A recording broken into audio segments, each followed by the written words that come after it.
This is the Jetting Up Podcast with B-Reich and Bryan Foti. A pleasant, good day to you here on a Monday after what is another despicable Jets loss. 1-6 on the year. I'm Bryan Foti alongside my co-host Bryan Reichert. Bryan, what's going on, man? It's just, I picked them to win. I don't know what I was thinking the other night. I don't know what you were thinking either, man. The only bright spot of today is at least we're going to talk to our guy, Chris Carlin, maybe get some insight on what the heck's going on. Yeah, maybe Chris can solve the problem. But I got to say, yeah, you said what's going on. I'm just so dejected as a fan right now. This 2019 season. A season ticket holder. Yeah. Oh, you don't say it enough. A season ticket holder. Season ticket holder. I want my money back. Yeah. I want my money back. That's how bad the Jets. This has been the. I mean, Joe. I don't want to steal Joe Beningo's thunder because I heard his show today. Yeah. But he's right. This is the lowest point I've ever been as a Jet fan, and he's been watching them longer than me. But I just don't. I don't see the. This hope, was supposed to be the Adam biggest Gase offseason ever. Tearing this organization apart. They just traded Leonard. We'll talk to that. I don't mind that. Trading him to the Giants. Watch Leonard become Michael Strahan now. We're going to watch that. You know that's coming. Can't wait to when I'm in those seats 2 weeks from now and you're going to see Leo getting 6 sacks against our crap offensive line. And I know you like to defend him, but Chuma Edoga was a turnstile yesterday at the left tackle spot. I know you want to put him back. He was not good at that left tackle, man. Brutal, bro. We got Brian Costello tweeting, can we run some plays away from Chuma, for God's sakes? Oh, God. And can we give the ball to Le'Veon Bell? What? I'll get into that in a minute, but I just want to talk about how Adam Gase is destroying this franchise. And now I'm hearing rumors Jamal Adams may get traded. I mean, if we trade Jamal Adams, man, I mean, what are we doing? That's the one good player we have.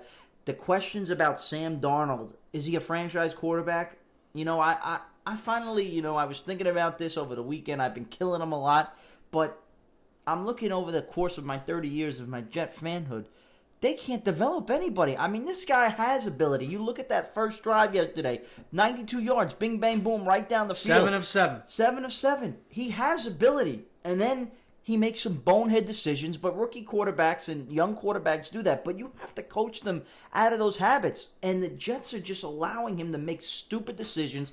I mean, I'm not going to say it's totally not on him because when you have the momentum in that game, 7-6 in midfield, we finally get a stop. We get a good field position at the 50.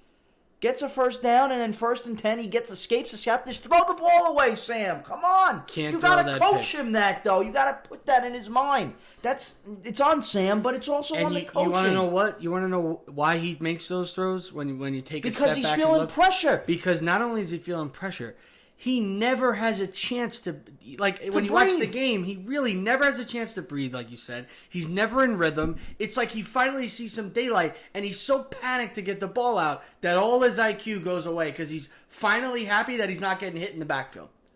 And it's just a terrible mistake, and it snowballs from there. And that's why it's hard, because then he throws a bad pick, a terrible play calling by Gase, and you there. You see a guy who some people right didn't now, even Darnold. think was going to be in the NFL. He's a and backup, that's the worst part. And he comes in and rips our throats out, plays lights out besides the fumble, which we'll talk about a little later too. Case in point, Sam Darnold under played pressure, throws a pick, Gardner Minshew, Jamal's got him wrapped up by the arms, classic Jet, he misses the sack, guy throws a touchdown pass, game over right there. Beautiful ball. And then at the end of the game, they just put the dagger in him. You knew it was over when Sam threw that pick anyway. Yeah. But 3rd down, scrambling all over the field. Fine, looked like Roethlisberger out there. Confidence, yeah. He's exuding confidence. Our quarterback looks scared. And as much as I question and say, is he a franchise quarterback? I don't know, because he's thrown 7 interceptions. It's definitely Here's a question for you. Here's a question for you. Go ahead. Can we have a franchise quarterback? Are we capable of developing? I don't know, and that's why I'm so low. It's just so frustrating, and I just can't put it together. I mean, this coach was brought in here to develop this kid, and he was horrible in Miami. He didn't win. The ownership is the worst part, and what kills me is I think that's our biggest problem. Yeah, the owners suck. And I don't care if I say that. He sucks as an owner. Woody Johnson should come back from New England, and he don't care because Christopher obviously can't run the show. He's been brutal. He let McCagnon. I mean, look at this in business. If you did this in any other business in America, you would be fired as the stand-in president. Absolutely. He let this guy pick the players, run the draft, sign the free agents, and then fire them. Yep. It's ridiculous. It's so bad. And the thing is, I don't know how we're saying one and done with Gase because we know he's a loser, but I don't know. Joe Douglas is here. He's his friend. Well, He won a power struggle. He's in control. This is Gase's franchise. Let me give you Coach Gase's last 10 games. Oh, give it to me. I already see this stat. Let's go. Oh, man. 1 for 9. 1-9. Okay? In his last 10 games. Do you want to know how many touchdowns they've scored in 10 games? 10 games. I would say 10 games. Well, let's see. They've only scored... It's 8. 8 offensive touchdowns in his last 10. This guy's the guru. Peyton Manning approved this guy. Give me a break. He's brutal. I want him gone at the end of the year. I don't care if he's staying at Douglas's house. I think he's staying, man. That's the scary thing, and that's why... I got faith in Douglas, man. He's going to let this guy walk because you want to know why? Douglas is gone too. I don't care about his contract. Got a 6-year if you can't win, they're going to get rid of you. Yeah, but the Jets aren't just paying. They're not going to pay. We're paying everybody. We're still paying Bowles. You're telling me exactly if they fire Gase next year, they're going to pay McCagnon, they're going to pay Douglas, they're going to pay Bowles, Gase, all and to find a coach. All to find a coach. Oh my! We need God. somebody else, Bryan. I can't keep watching it. I can't either. I want him gone, and he's single-handedly ruining this franchise. He's blowing Darnold's career. I mean, we're 31st in points per game. We're 32nd in yards per game. We're 32nd in pass yards per game. 31st in rushing yards per game. And we're dead last at 4. We're the only team in the NFL with Miami not with a win. Washington can't figure out what they're doing. Cincinnati's been horrible. The Jets are in that group. We're the only team that doesn't have 4 yards per play. Yeah, and we have an offensive guy. Exactly. And we have Le'Veon Bell, who's a Hall of Famer. I figured out who the first guy who could stop Le'Veon is. It's Adam Gase as a coach on the team. It's a complete joke. And just going into the game yesterday, as you know, before we break that down, I'm nervous, man. I don't know what this guy's going to do at the trade deadline. I like what they got back from Leo, but I'm afraid he's going to trade Jamal Adams, and he's going to say, I'm going to give up on Sam Darnold. That's my biggest fear. Because as much as I can't stand Darnold and he's made a lot of decisions, this guy is freaking driving him into the ground. Todd Bowles had him playing better. I mean, look at what he was through the first couple games in his career last year. He had a plus touchdown passes to interceptions. He's got freaking 8 interceptions this year. Yeah. And there's like 7 of them in the last 2 games. His last 4 games before Gase, he had terrific stats. I think he threw 1 pick in those last 4 games.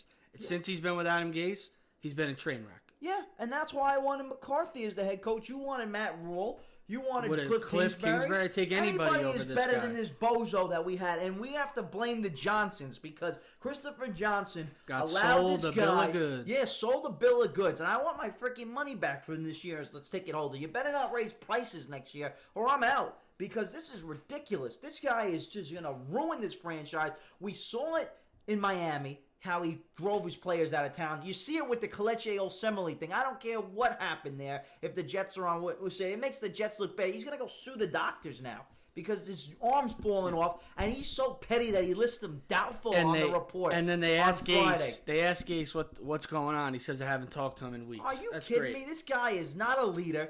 It's just ridiculous. They brought this guy in. He's not good with the media. No. You were saying he's not good with the media. He's not coaching well. He doesn't do anything well. How is he going to survive? I just don't get how they bring this guy back. And you know, another tough loss. Well, what if the schedule lines up? Well, we'll see this week when they get their asses handed to them by Ryan Fitzpatrick. You already know he's coming for blood. I really hope they do get lit up in that game where Gase got fired. It would be so comical. With our corners, Truman. We haven't even gotten to the Miami preview yet. I don't even know who the Miami receivers are. They traded everybody. Kenyon Drake's gone. But I guarantee you their scrubs will still run laps around our corners. I got to listen, and I love Jamal. I don't want him to trade him. But they go to him, and that's the problem, too. The media goes to him. How depressing is his interviews getting by the day? I'm telling you, that's why, you said it before. You mentioned it in the show, and we're going to transition now from the Foti rant to a little bit into the trade rumors. Jamal's frustrated, and like I said, I would not be shocked if we traded anyone on this roster. Leo goes for a 3rd and a 5th. better than anything that we should have gotten for that guy. That was an absolute steal, especially for a guy who probably is going to walk from the Giants at the end of the year. The Jets had no interest in franchising this guy. Absolutely loved that trade. Happy to get two. And Bryan, are there going to be more? I'm ready for more. I'm ready for Robbie next. Yeah, well, we're going to find out what happens. Trade deadline's tomorrow at 4. You've got, everybody's right now the big rumors are they traded Leonard Williams, 3rd and 5th. Love that. It's going to become a 4th-round pick in 2021 if the Giants... I would think the Giants are going nowhere this year either. So it becomes a 4th-round pick in 2021 if they re-sign him. Now, if you're a 2-6 football team trading for him, it makes me think you're not going for it this year. Because, unless Dave Gettleman, I wouldn't put me past him if they're that clueless, too. But, it leads me to believe that he's going to get signed and you'll get a 4th-round pick. So, for getting nothing, Joe Douglas made a good trade here. Absolutely. Robbie Anderson is another one that could be on the rumor. Yeah, I keep hearing Oakland for a 3, but... Yeah, it's just, that's a tough one. at this point, we're 1-6. I know you're against it because of the target. I want to develop Sam, but... We have no receiver, but... And, listen, you watch the game, Robbie does have talent, but, how many times is this kid going to give up on a ball? I agree. Or look like he's not interested? And that's the thing, though. You're not giving him a long-term contract. Exactly. So the thing is, though, like, if Darnold, his confidence could get shaken. He's getting hit it's so much. Already shaking. That's why I'm saying he's done. That's why I'm so depressed. He's done. How does this kid recover? He's got no offensive line. He's going to have no weapons by the end of the year, and he's got no coach. How do you expect him to be successful? And that's me being a stupid Jet fan, being way too hard on him. He's got no chance to succeed in this organization. It's super tough. It's terrible. He's not going to succeed because the organization is going to ruin him. He's got ability. He may not be the best quarterback out there, but in that draft class, you look at the other guys. Baker Mayfield isn't lighting the world on fire. Why not? Because he's got Freddie Kitchens, maybe, who can't dial up plays. And he's got a lot of talent, too. Josh Allen isn't a world beater. You look at Josh Rosen. He's out of the league. These guys are not. Daniel Jones looks even better than all of them right now, which is he threw another 4 touchdowns. It's just... How do all these teams, and what drives me nuts about yesterday, too, is I had to watch Gardner Minshew, a guy I'd never heard of. Their season was derailed when Nick Foles broke his collarbone and went out. And Doug Marrone, who, they didn't give him the job, but the Jets, Manish Mehta, there's another guy he clowned in the paper, he ran up the score and all this stuff, wanted the job. The Jets didn't want to give it to him because Manish wrote terrible things, and the Johnsons loved to listen to the paper. So maybe they'll listen to the fans when, when we try to say get rid of Gase. But, he has this guy playing well. And I look at Jacksonville, Carolina, even Kansas City last night looked comparable with Matt Moore in there. There are a lot of quarterbacks that went down this year, and teams are playing well. And our guy goes down. Because you want to know Adam why, Gase Bryan? didn't even freaking compete in the games. These guys, he gave up on his team. These guys have systems. 3 points. Exactly. These guys have systems. They have... they know how to maximize skill sets. They know how to use guys in different ways. Adam Gase and the Jets have no idea what they're doing. No. And they continue to show us every week. The O-line can't even pick up a blitz. It's week 9. How is this guy? How is the O-line coach still employed? I don't know. He should be gone. They're atrocious. Hopefully news breaks on the show. This could be the worst offensive line in the history of football. So far, the Jets have rushed for 447 yards and lost 216 through sacks. Is that the Samini tweet? I saw that earlier. It's absolutely awful. They're the second team in the Super Bowl era to rush less than 450 yards, lose 200 yards through sacks over the first 7 games. You want to know the only other team? The 91 Colts that went 1-15. We're on pace. We're on pace. They gave up 8 sacks. 2018, sacks allowed, 37. 2019, in 7 games, 34 sacks. I know. It's unbelievable. He's going to get sacked you can't 50 even plus play. times this year. No, you can't. Can't play football. What were your thoughts on Sam yesterday? We didn't even get to the game. We've been much. Sam looked good on the first drive, and after that, he looked absolutely awful. I'd probably give him a C- just because I somehow feel bad for him about this whole line. But he was terrible. He was good early on. Looked smooth on that first drive. I said, here we go. Sam's finally back. And then he continued to make mistakes, continued to throw off his back foot, and continues to try and force too much. He's playing hero ball. Exactly. He has to try and play hero ball. If you look at a lot of the Cowboy throws, a lot of them were off his back foot still. He still doesn't have enough time. I know, they got a coach to So have it's it. so hard to even grade him. I mean, Minshew was, terrific compared to him. Outclassed him in every sense of the word. And can our defense get stops? I The mean, what defense were was they? terrible. 8 for 17 on The third defense down. was terrible It yesterday. seemed like 16 for 16. They No can't get off rush. the field the one No drive. rush. I mean, we got guys, my 3 bright spots, Jordan Willis and Kyle Phillips. They look better 2 than guys Leo. you've never even heard of before week 5 because they weren't even playing in the league. They are more, I mean, Willis had a better game than Leo's probably had in his career. That's how I felt. I mean, besides Willis, Phillips, and I have to give the tight end Griffin, I thought he did a nice job in the game. There's really nobody else that played well. No, it's tough. And Trumaine Johnson left And with a Khalil quad. injured. They're both benched because they stink, Bryan. That's why. They stink. I know. I'm with you, dude. It's just been the worst possible outcome for this season. Injuries, everything. The way Darnold has regressed, and that's the worst part because we said the whole year was all about developing Sam Darnold, and he has gone backwards, and that's unacceptable. I don't care if we went 4-12 this year. We were, we didn't think they were a playoff team, but the fact that this kid's going backwards, it's not good. No. Not good. But we're going to take a quick break. When we come back, we're going to have our man, Chris Carlin, former WFAN host, is the play-by-play for Rutgers football, and also had some good radio time down there in Philadelphia, so he can give us some more insight on Joe Douglas. We'll ask him our questions about the state of the Jets, so keep it locked in right here on the Jed and Up podcast. We'll be right back. All right, welcome back to the Jed and Up podcast. We have the pleasure to be joined by Chris Carlin, the voice of Rutgers football right now. Work for SNY, WFAN, and down in Philadelphia. So, Chris, how you doing? Welcome to the show. I'm great, guys. How you guys doing? Thanks for having me. We're trying to keep it together, Chris. It's been a rough year. I understand. I understand. Put it that way. All right, we'll get right into it. We'll start on coming into the year. I guess we'll get your thoughts. What was your thought when the Jets originally hired Adam Gase? Were you a fan? Were you a big proponent of it? And then obviously with the 1-6 start, how has it looked so far? To us, it looks bleak.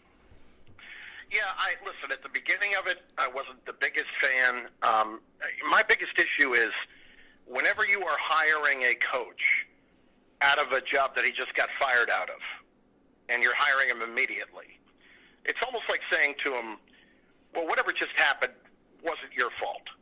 I always feel like a coach, when they get fired and things didn't go right, you need some time to examine as to why things didn't go right and what would I do differently the second time. And I think we've seen it with other guys, right? We've seen it with Eric Mangini, who got fired in Cleveland after 1 year. We've seen it with Chip Kelly, who got fired with the Eagles, gets hired by the 49ers, out after 1 year. I'm not saying that's going to happen with Gase, but I don't love what I'm seeing right now from the standpoint that, he's supposed to be here because of Sam Darnold.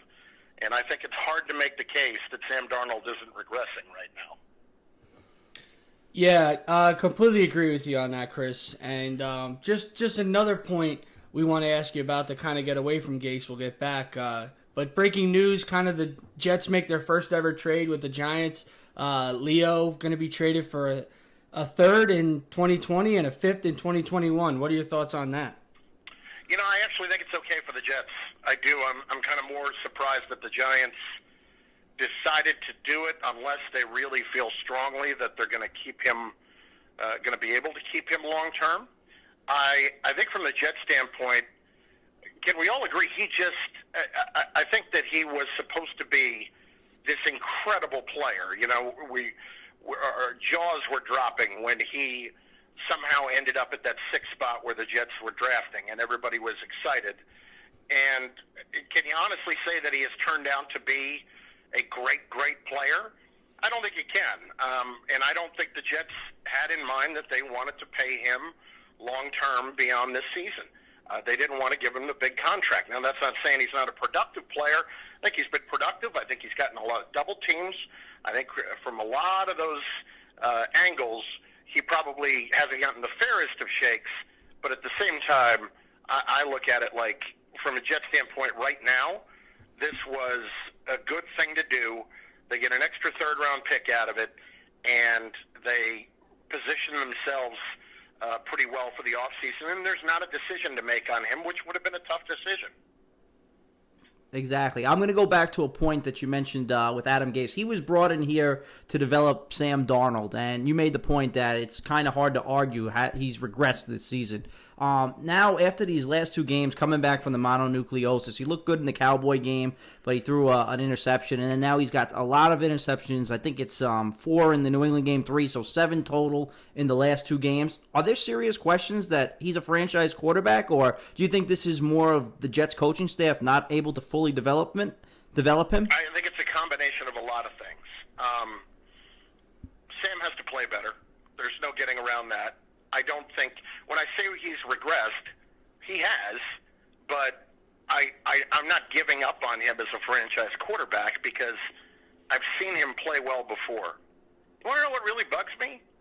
Is when you go back and you compare the numbers to a season ago, when Darnold played in 13 games, and if you just played out kind of an at-this pace mentality for the rest of the season, if he played in 13 games, which he should, the numbers are going to be infinitely worse. And we're talking about, I did this earlier today. Right now, he's on a pace to throw 16 touchdowns and 26 interceptions. I mean, that just can't happen. But he's also on a pace of getting sacked 49 times. Last year, he got sacked 30 times all season.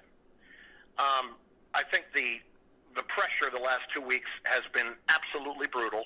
I think there was too much made of the ghost comment because all quarterbacks go through that kind of thing where they're getting pressured quite a bit and they don't know where it's coming from and they think it might be coming from one angle, but it's not. And I think that the Jets just have not handled the blitz at all the last 2 weeks. And there's nothing that is overly complicated about what's being done to them. And for some reason, they don't have answers for it, whether it's the line, whether it's assignments, whether it's, guys not knowing when to stay in and block the extra guy. All these things are contributing to the problem right now for Sam Darnold. And I just want to follow up. That has to fall on Adam Gase, right? That's definitely a reflection of... I think so. Listen, I don't think the Jets are terribly talented on the offensive line. I'm very disappointed, even though he got banged up yesterday, with how Ryan Khalil has played. I think that, at this point it's looking like he maybe should have stayed on the couch. But the rest of the Jet offensive line and the Osemele mess, it hasn't been very good. It just hasn't been very good. And I think that's a big reason why he has struggled as much as he has. But you also have to know how to react to when the blitz is coming and where it's coming from if you're the quarterback. That's why you get the ball out quick. We've heard so much about you can't blitz Tom Brady because he gets the ball out in 2 seconds. And I'm not saying that Darnold's at the point in his career when he can do that, but he's got to get rid of the football a lot more than he has so far, too. But it's on the coach, sure. It's absolutely on the coach. I think up until this week, I hadn't heard heard it a couple times, but I hadn't heard a lot of, it's my fault, I should have done some things differently. You did hear that yesterday from Adam Gase, and I was kind of glad to hear it. But the coach is concerning me right now. I don't think there's any doubt. Now, moving forward, you talked about the pace and the way that Sam is kind of regressing and how he could end up this season. If he ends up with numbers similar to that and the Jets maybe have, 3 wins, 4 wins, is there any chance that you think that this management group will actually get rid of Gase at the end of the season? I do, absolutely. Yeah, and I know that everybody makes a big deal about Joe Douglas was Gase's guy and all that kind of stuff. Remember something, guys. Everybody wants to win, and that's why they're here. Joe Douglas got a 6-year contract, and they virtually begged him to come. They did the right thing by doing that, because at the end of this year, he would have had any number of his jobs to pick from. And I know we all got on them for the timing of the McCagnon firing. It was the right thing to do, because just from the standpoint that you got this guy, I believe in him. I do. I watched what he did down in Philadelphia when I was working down there. I watched the impact that he had. The Eagles prior to their Super Bowl season, there was a lot of people knocking the idea that Howie Roseman wasn't a football guy. So they put Joe Douglas out there as their director of pro personnel and said, hey, this is the guy who's helping, who's really our football guy. And, I mean, he helped assemble a Super Bowl caliber team. I think he has an incredible mind, and I think he's going to be great for the Jets long term. But I don't think that means he's keeping Adam Gase because he's his buddy or because he's his friend. He's got to evaluate what's best. And he also, listen, you don't time. And if you're Douglas, you can't let somebody else bring you down. And to me, you've got, 8-9 games here for Gase to really show Douglas and ownership that they did the right thing by bringing him here, and to show that he has a hand in the development of Darnold, because that's why he's here in the first place. So what's your outlook on the team? Like you said, a couple of 9 games left to go in the season at 1-6 right now. Is this more just playing out the string, getting ready for next year? Joe Douglas evaluating Adam Gase, seeing what is the Jets' outlook for the rest of the 2019 season? Well, here's the thing, right? The schedule is not that difficult the next several weeks, at least according to, what other teams' records are. Now, other teams will look at the Jets saying we're going to win that game too. I think the outlook right now is, at best a 5-win, maybe a 6-win team if things went right. But, that's a big if right now. And I'm incredibly disappointed in it because I think the Jets on both sides of the ball, when the season started, I'm getting hammered for this, thought that they could win 11 games. But, I didn't count on C.J. Mosley, getting hurt in game 1. I didn't count on Luke Falk playing 3 games for the Jets. I didn't count on that kind of stuff.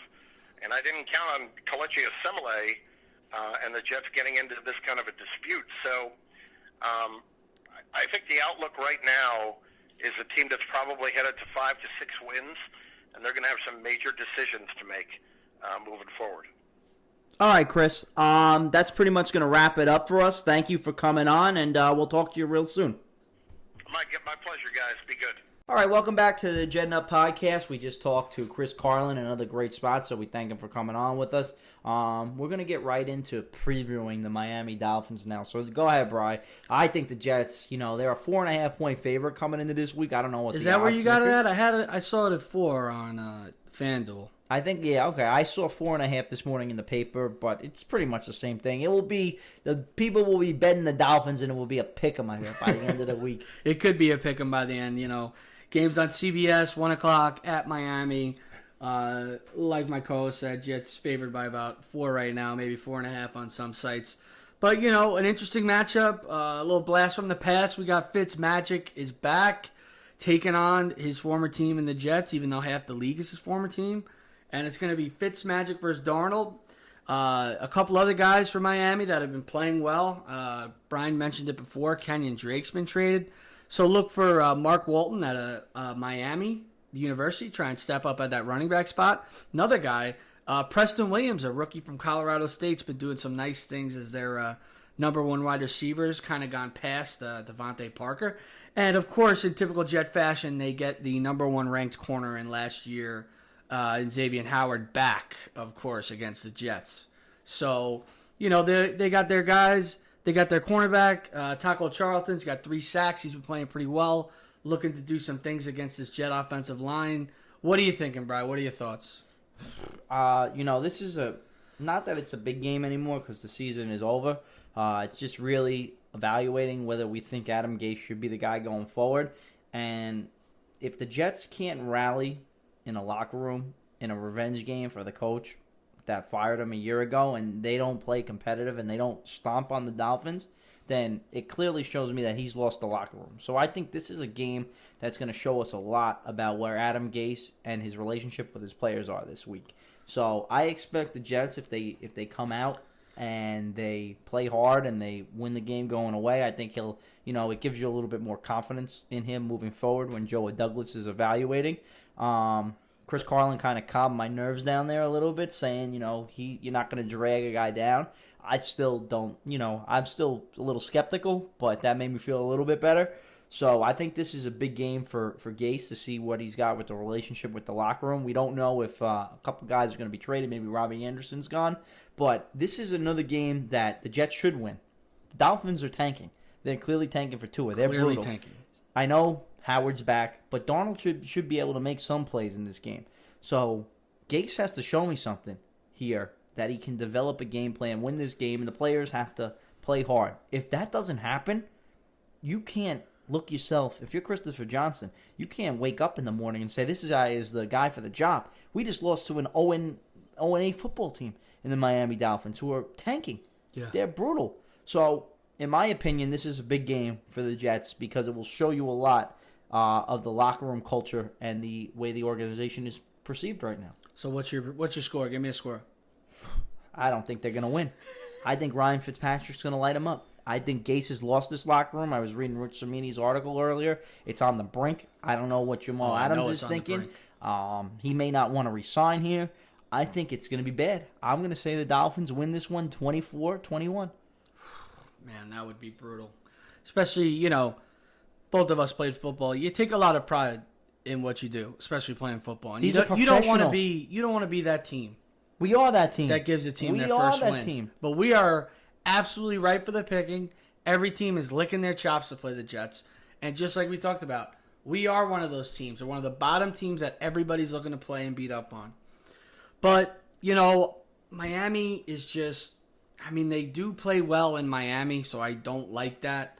But to me... Darnold threw 3 picks here last year. But to me, in my opinion, I think the Jets got to win. And if they don't win, I could easily, especially if they get blown out. If they get blown out, there's a potentially that Adam Gase doesn't even make it back. That's how bad if they the start is blown bad. out, yeah. But that would be... I'm gonna go 28-21 Jets. I think we're somehow going to be able to block these guys, and I think that we're going to give Darnold some time. You love it. They're going to be able to block. They can't block a soul. They can't block a soul. Well, listen, you picked them to win last week against did. Jacksonville, who's a pretty good team, and I did not. I am picking them to beat the Dolphins, and if they don't, all hope is lost. Everybody can go. Everything could happen. Nobody's safe. Even Sam's not safe at that point. Because it's just the lowest of the low. So we're trending down. We're not playing well. We're going into a team that has no wins, looking for a bounce back. This is kind of our make or break it. They either got to step up or, we're going to be the guys tanking and Miami's going to go right past us. Yeah. And I'm sure they don't want that. So who knows? All right. But we got to wrap things up. It's time now for the 2-minute drill. All right, Foti, here we go. I'm going to hit you with some first. With the Leo trade, does Q finally step up and prove to us that he's a top 3 pick? No, we didn't even touch on that in the show. Josh Allen looked 1,000 times better. This guy is another Alabama bust. The Jets never cease to amaze me. They can only pick the 2 guys in Nick Saban's factory of football players, Quinnen Williams and D. Milner, 2 Alabama busts. Wow. What non-starter, offense or defense, do you think has done a good job of contributing and should potentially be brought back that we weren't thinking about at the beginning of the year? Has anybody, those guys that are pieces, has anybody stepped up that you thought? Yeah, the 2 young D linemen, Willis and Phillips, have done a nice job. I know Greg Williams has put them in odd coverage. Phillips has done a good job. Phillips has done good, and I like Willis. He's got a strip sack yesterday. Got the ball away from Minshew, but those are 2 pieces to be brought back maybe for next year. Yeah, I like those. I like both those picks. I think they both did a good job. Does anyone else get moved before the deadline on tomorrow? It wouldn't shock me if Adam Gase trades a big player. Okay, so you think a big guy's going down. Is there any chance that the Jets can turn this season into a positive thing? Yeah, there is a chance. There's always a chance. You got to go out there and play games. Like Chris said, do you think it happens? No. No. The schedule's favorable, but like the other teams are saying, they're playing the Jets too. But no, it's not going to happen. The coach is inept. He's brutal. His plan stinks. And my last question. I know you've been fighting me throughout our conversations throughout the weeks. Is there any way that Adam Gase gets fired at the end of the season? I still don't think there's a chance. I think we're gonna be stuck with this loser. It's terrible. All right, my question's for you. Basically, what is the plan for Sam Darnold moving forward? What are your expectations? I want to try and see. I want to get them to get some development out of him, but to be honest, the environment that he's in is it might be too tough to see anything at this point. It might be too bad. It might be unsalvageable. But I'd like to see him have some time. I'd like to see him with Chris Herndon a little bit. Do you think this regime would move on from him?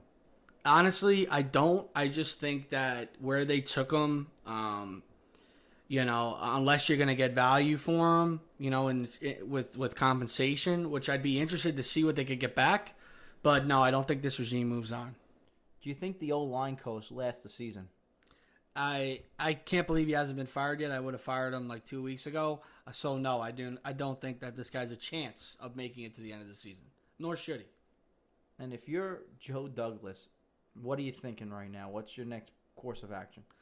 Right now, I'm really just focused on the 2020 draft. I mean, obviously, you're still evaluating guys, but you really got to start doing your homework, doing your research on guys now, because this team needs a lot of talent, and Joe Douglas needs to absolutely master this upcoming draft for this team to have any chance. And one last one. I just thought of it. You think Le'Veon Bell makes it to opening day next year as a Jet? I think it's interesting. I think a lot will depend on the moves in the offseason for that. If there's a coaching change potentially, if there's different guys brought in that could maybe bring, more wins and a better attitude. But I think Le'Veon Bell will be here for opening day next year. There you have it. That's a show. We haven't even played half the games yet, and we're already looking towards 2020. But for now, again, you could always hit us up on our social media. Again, we'd like to thank Chris Carlin from coming on the show today. So be sure to catch him. He'll have some big things in the work. I'm sure he'll bounce back, get on the radio again. So we wish him nothing but the best. But hit us up on our social media. Again, you can catch the Jets on Sunday if you do care to watch the Gase Bowl against the Dolphins, 1 o'clock on CBS, ESPN Radio with Bob Wischusen and Maury Lyons on the call. So for now, we will talk to you again real soon. Stay classy, Jet fans, and always remember to Jet up.